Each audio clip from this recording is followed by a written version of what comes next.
ukitaka kumgusa Mungu, achana na sadaka za kawaida hizi.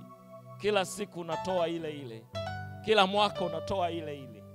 Kuna wakati ambao unaazimia kwamba mwaka huu nitaweka paving kwenye nyumba ya Mungu, nitaweka tiles kwenye nyumba ya Mungu, nitapeleka injili kwenye vijiji ambavyo havijafikiwa na injili.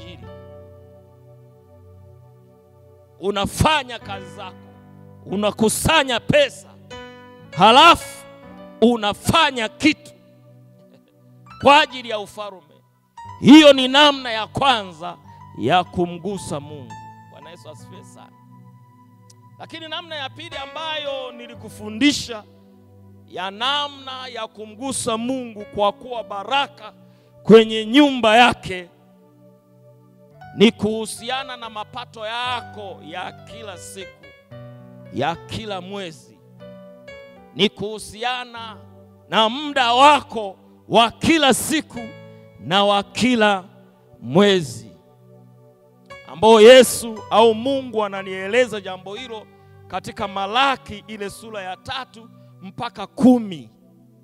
Hapa Mungu anaongelea juu ya namna ya uendeshaji wa huduma katika nyumba ya Mungu. Na ndio maana ukisoma huu mstari anasema kwamba toeni zaka kamili gharani mwangu, ili kiwemo chakula, ili kiwemo chakula, ili yawemo mapato ya kuendesha hii huduma. Bwana Yesu asifiwe sana.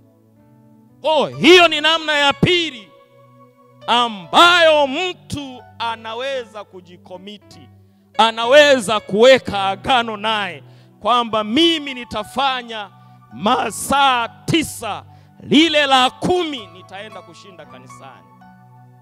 Mimi nitakula 90% ya mapato yangu, lakini ile ya 10 nitaipeleka kwenye nyumba yake, ili kiwemo chakula. Haya ni mapato ya kuendesha huduma. Bwana Yesu asifiwe sana. Ni kama Mungu anasema hivi: